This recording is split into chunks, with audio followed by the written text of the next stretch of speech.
show to her, baby.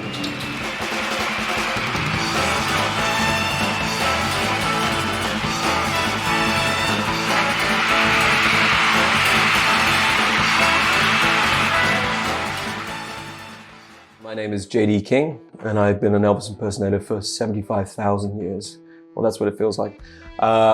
23 years. 23 years. And what first drew you to Elvis's music and persona? Well, I can answer the first bit, music, really, because that was my first experience of Elvis, was actually just the music. I didn't really know the persona. I have this memory of when I was 4 or 5 years old. I was looking through my mother's record collection on vinyl, albums. And there was an Elvis album in there. It was a 40 Greatest Hits album. And it had a big picture of his face on the front. And I just liked the cover, I liked the artwork. I didn't know who it was. And I have this memory of asking my mum, well, what's this? Who is this? And she said, oh, that's That's Elvis Presley. He's the king of rock and roll, And I didn't know what that meant. So anyways, so kind of long story short, I asked to listen to it, and she put it on, and it was, at first sight, it was all those classic rock and rolls, Blue Suede Shoes, Hound Dog, Jailhouse Rock, and it just blew my mind. I was like, what's this? Hearing rock and roll for the first time as a kid was extraordinary. So, so that got me hooked from a very young age, and from there I then discovered more about who Elvis actually was, and actually saw videos of him. But that very first experience, that was purely just hearing him for the first time and just having your mind blown. And what would you say is the most rewarding part of your job? The most rewarding part, I'd say, is things you kind of never expect it, or at least I don't. But it's the emotional effect you can have on people who are huge Elvis fans. And if you can recreate him in a way that channels that something within them, that emotion, their emotional connection to Elvis Presley, that they can say, oh, you sang that song and it was my mother's favorite, or whatever it might be, you can have quite a profound emotional effect on people. And I mean, that's why people come to see an Elvis tribute. There's really any tribute really to. Because we all want to pretend he's still around in some way. We all want to buy into that collective suspension of disbelief that he's still here. We all know that I'm not him, but we can kind of pretend for an evening that I am and have fun with that. And not only is that good fun for everybody, ideally, but it can also be quite profound, especially when certain ballads, certain some of those love songs, those emotional songs, in particular, people can really identify with, and you can get a very strong reaction to. And off the back of that, what would you say is the most nerve-wracking part of your job? I'd say it's nerve-wracking if you're doing something that you don't always do. Like maybe you've added a new song or a new sequence or a new feature from Elvis's catalog. Let's say you've decided to do a complicated dance sequence from one of his movies or something, and you haven't had a huge amount of time to practice it or see what it's like in front of an audience. That could be nerve-wracking, of course. But it also depends on types of audiences, because you don't know what kind of audience you're going to have. In an ideal world, they're all big Elvis fans and they enjoy what you do and they buy into it and they get into it and they have a good time. But sometimes, if you're working at a corporate event or a private party, they're not necessarily big Elvis fans.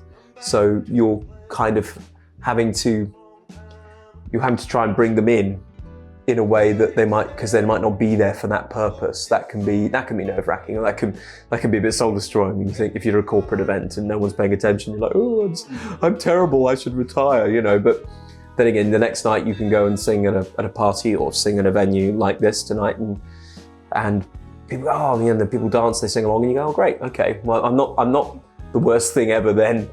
So it depends on the context of who you're performing for, really. Who would you say had the biggest influence on you growing up, and that, you got a bit of advice then that you still kind of use today and hold that?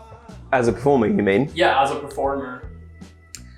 I mean, one fundamental influence would be my father, who was a singer and a musical theatre actor as well. And he, I still remember when I did my first performance, which was back in 2002, my brother filmed it on our camcorder, and we showed it to my dad, because he wasn't aware that I was really a singer at the time. He wasn't aware that I was doing this sort of thing, because I'd been kind of the shy kid in the family who hadn't really expressed any real interest in being a performer. So then when he saw my performance, he was like, wow, you can sing, you can do, you know. And he put on a showcase for me at a venue in London and brought a lot of his acting friends and what have you to it. So that was a real help early on in my career, and I really appreciated that. But then along the way you meet people who, you know, one thing you want to do is really observe other people and see how they do their thing, and you want to absorb that. And if you can, you know, integrate those lessons into your performances, you can watch someone go, oh, I've never thought of doing it like that. That's a good way of doing that. So there's lots of people through the years that I've had that experience with as well. And off the back of that, what would you say is like the best advice that you've received in regards to your like live performance career? I wouldn't say there's a singular piece of advice. Okay. I wouldn't say I've been offered a huge amount of advice in that way, but what I would say is that, and we spoke about this off camera, is that the general attitude is so important, and that sense of take what you do seriously but not yourself too seriously. And that's, I think, a very key thing, because it means that you remain humble and you appreciate that what you do is an incredible privilege. What I do is an incredible privilege. You know, to be able to make a living pretending to be somebody else is extraordinary. And you know, you must be humble about that and realize that it's not about me, it's about Elvis. And I'm being a custodian of his legacy. I'm representing him on stage. So you want to, obviously you need to entertain the audience first and foremost, but you also want to pay great respect to him as an artist. What would you say is the most memorable show for you? Just one that really sticks in your head?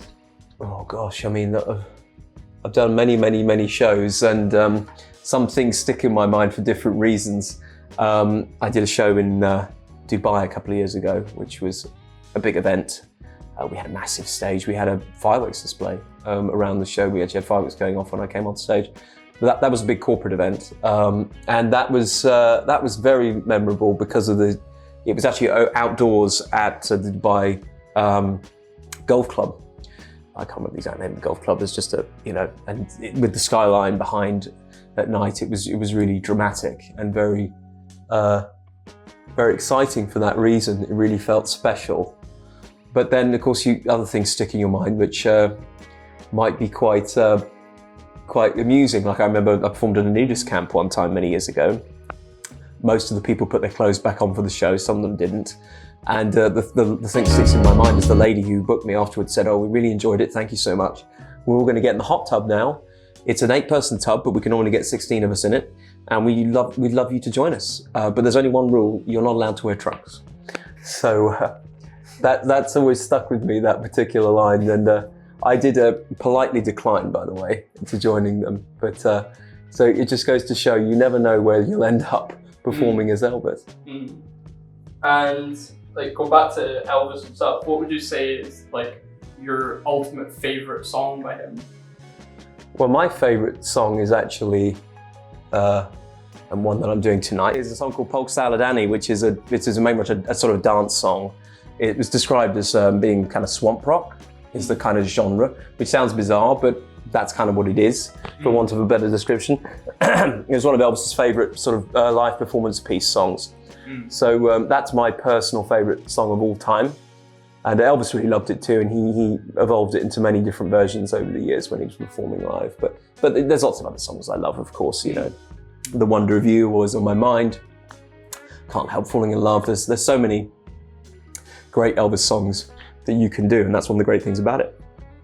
So in your like personal life, do you sit down and listen to Elvis music a lot, or do you like have a different genre of music you maybe sit down and enjoy?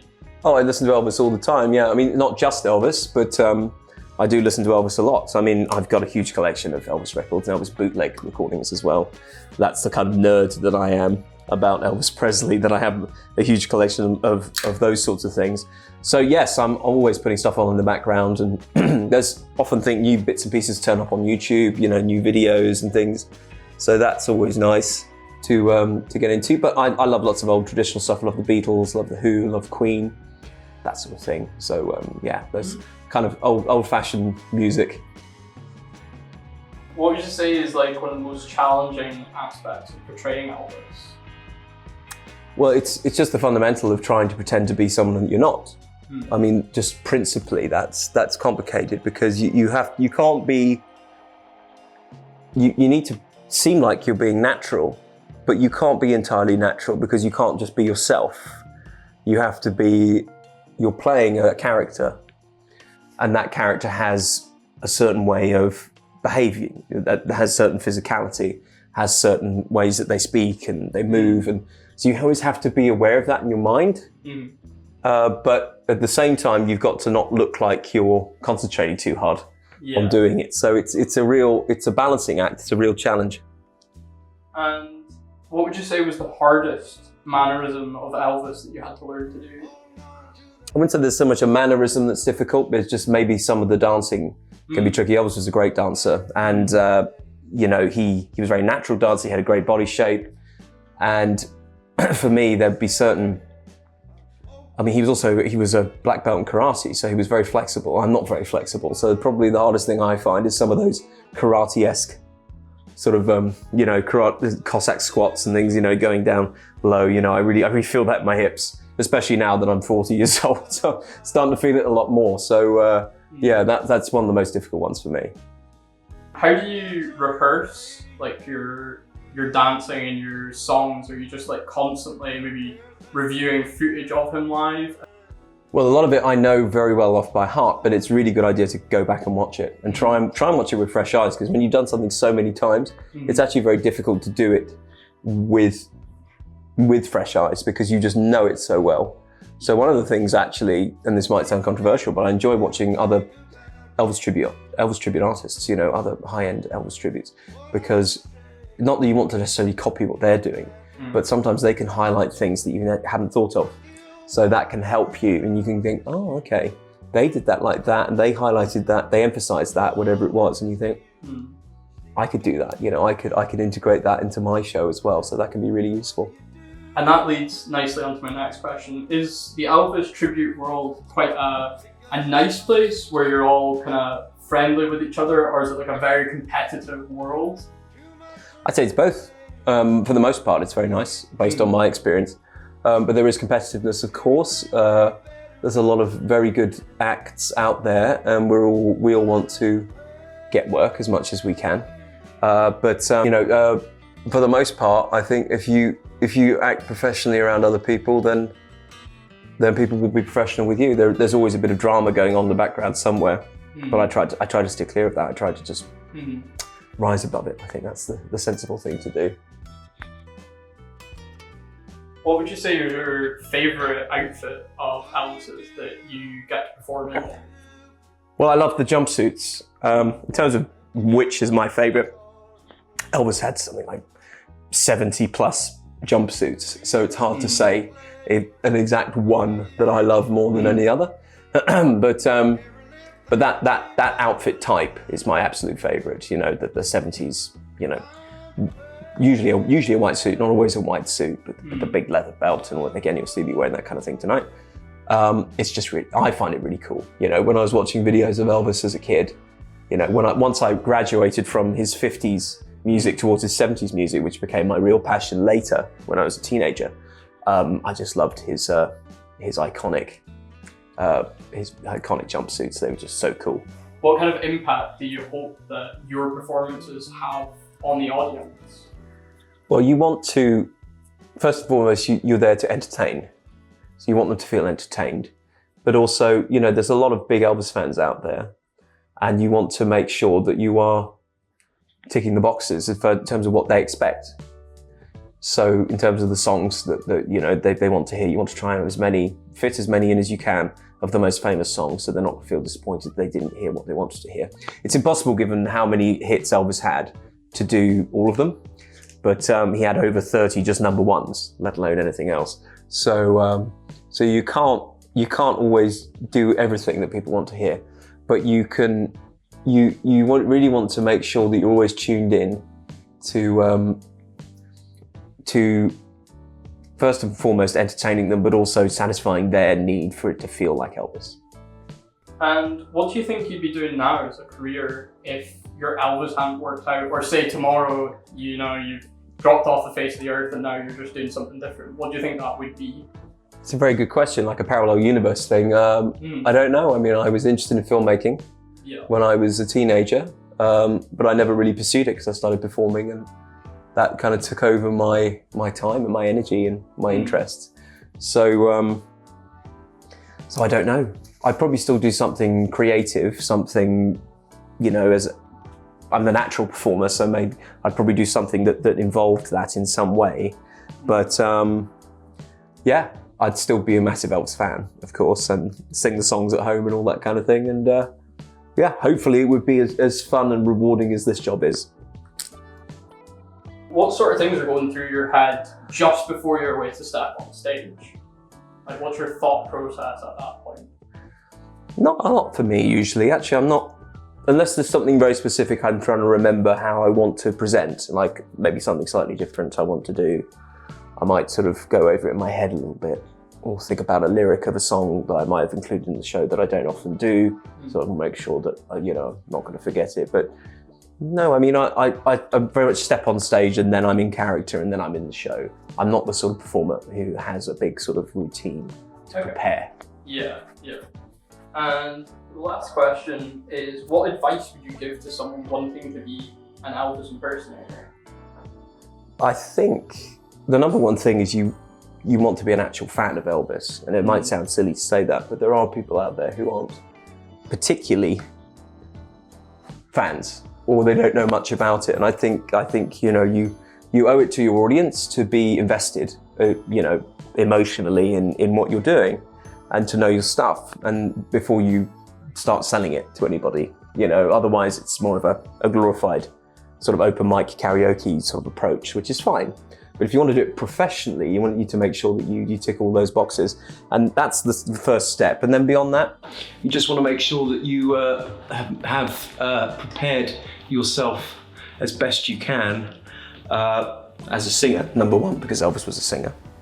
That is the most important thing, your voice, but also just try and be in good shape and try to look good, because Elvis, obviously, bar the last couple of years of his life, he was a very handsome man. He looked great on stage, and not all of us look like Elvis. None of us look like Elvis. He was more handsome than anyone, I think.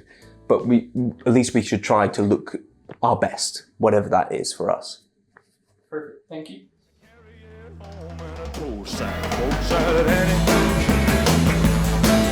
Got you, Granny. Everybody said it was a shame, 'cause her mama was a working on a chain gang. No.